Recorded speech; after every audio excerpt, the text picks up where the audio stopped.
आज हम योग की एक बहुत ही दिलचस्प यात्रा पर चलने वाले हैं। ये समझने की कोशिश करेंगे कि कैसे हजारों साल पुरानी एक आध्यात्मिक खोज आज एक ग्लोबल वेलनेस इंडस्ट्री बन गई है। ये एक ऐसी कहानी है जिसमें सिर्फ कामयाबी ही नहीं, बल्कि कुछ गहरे और बहुत जरूरी सवाल भी छिपे हुए हैं। चलिए, सबसे पहले इसके आज के आकार को समझते हैं। ये नंबर देखिए, 269.1 अरब डॉलर। जी हाँ, ये कोई छोटी मोटी रकम नहीं है, बल्कि ये एक अंदाजा है कि 2033 तक पूरी दुनिया में योग का बाजार इतना बड़ा हो जाएगा। ये आंकड़ा साफ साफ दिखाता है कि योग आज आर्थिक रूप से कितना विशाल बन चुका है।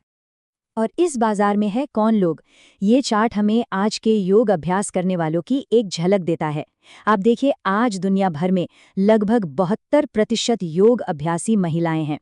ये बात भी इस प्रैक्टिस के आधुनिक रूप को समझने में हमारी मदद करती है। तो अब हमारे सामने एक बहुत बड़ा सवाल खड़ा होता है कि भाई, मन को साधने की एक प्राचीन विधा एक मल्टी बिलियन डॉलर की ग्लोबल इंडस्ट्री में आखिर बदल कैसे गई। इस पूरे सफर में क्या क्या बदला, क्या कुछ खोया और क्या पाया गया। चलिए इसी की पड़ताल करते हैं। इस बदलाव को समझने की शुरुआत हमें योग के मूल मकसद में आए सबसे बड़े फर्क से करनी होगी। यहाँ देखिए, पारंपरिक और आधुनिक योग के बीच का अंतर बिल्कुल साफ नजर आता है। एक तरफ पारंपरिक योग जिसका केंद्र था मन की शांति, एक आध्यात्मिक रास्ता, इसमें ध्यान और प्राणायाम सबसे जरूरी थे। वहीं दूसरी तरफ आज का आधुनिक योग जो ज्यादातर एक फिजिकल वर्कआउट बन गया है। इसका लक्ष्य है हेल्थ और वेलनेस, और तरीके भी अलग हैं, जैसे विन्यास और फ्लो। ये याद रखना बेहद जरूरी है कि योग का असली लक्ष्य हमेशा से आध्यात्मिक रहा है, आत्मा का परमात्मा से मिलन। ये जो शारीरिक मुद्राएं हैं, जिन्हें हम आसन कहते हैं, वो तो इस बहुत बड़ी फिलॉसफी का एक छोटा सा हिस्सा थी। इनका काम था बस शरीर को लंबे समय तक ध्यान में बैठने के लिए तैयार करना। तो फिर सवाल ये है कि फोकस शरीर पर आया कैसे?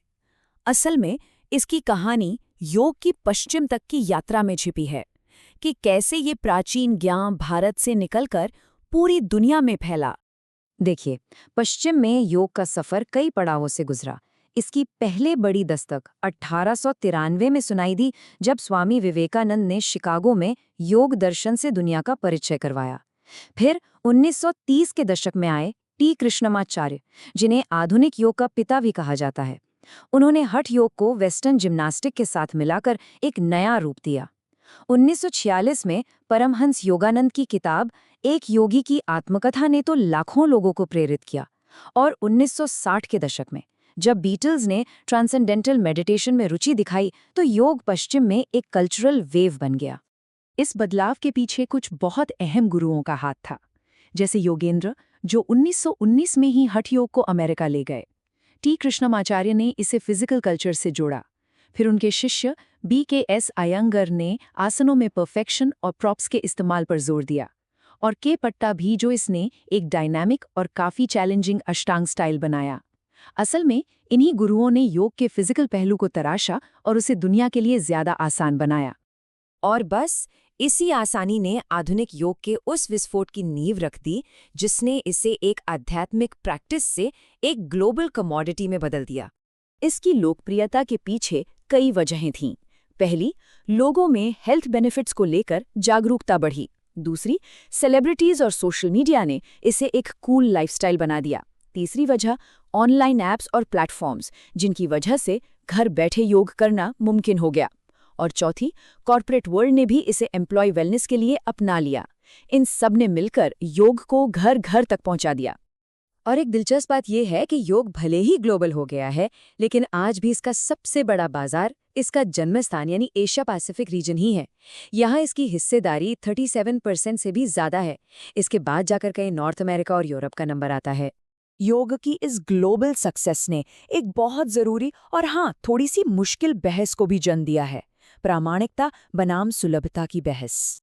इस बहस को समझने के लिए कल्चरल एप्रोप्रिएशन शब्द को समझना बहुत जरूरी है। इसका सीधा सा मतलब ये है कि जब एक कल्चर के लोग किसी दूसरे कल्चर की चीजों को बिना उसके इतिहास या अहमियत को समझे, या कहें कि बिना सम्मान दिए बस अपना लेते हैं। लेखिका नादिया गिलानी इसे बहुत साफ शब्दों में समझाती हैं। वो कहती हैं, योग में विनियोग आपकी टी शर्ट पर लिखा नमस्ते शब्द है। ये बेवजह माला पहनना है। ये संस्कृत और हिंदू देवताओं के टैटू बनवाना है। ये दिखाता है कि कैसे गहरे आध्यात्मिक सिंबल्स को बस एक फैशन स्टेटमेंट बना दिया जाता है। तो यहीं पर एक टकराव पैदा होता है। एक तरफ योग की गहरी आध्यात्मिक और सांस्कृतिक जड़ों को बचाने की जिम्मेदारी है और दूसरी तरफ इसके स्वास्थ्य से जुड़े फायदों को दुनिया भर के लोगों तक पहुंचाने की इच्छा। और इस संतुलन को साधना वाकई में आसान नहीं है। हालांकि सच ये भी है कि योग कभी भी एक जगह रुका नहीं रहा। विद्वानों का मानना है कि इसका कोई एक प्योर वर्जन ढूंढना मुश्किल है। ये हमेशा से बदलता और विकसित होता आया है। मजे की बात तो यह है कि आज भारत में भी मॉडर्न योग ने वेस्टर्न फिटनेस के कई तरीकों को अपना लिया है। तो ये एक तरह से टू वे कल्चरल एक्सचेंज बन गया है। तो ये सब हमें इस प्राचीन प्रैक्टिस के भविष्य के बारे में सोचने पर मजबूर करता है। तो आखिरी सवाल यही है कि जैसे जैसे योग अपने इस घुमावदार रास्ते पर आगे बढ़ रहा है, हम ये कैसे पक्का कर सकते हैं कि इसके भविष्य को अपनाते हुए हम इसकी जड़ों का सम्मान करना न भूलें। ये एक ऐसा सवाल है जिसका जवाब हर प्रैक्टिशनर को अपनी चटाई पर और इस ग्लोबल बाजार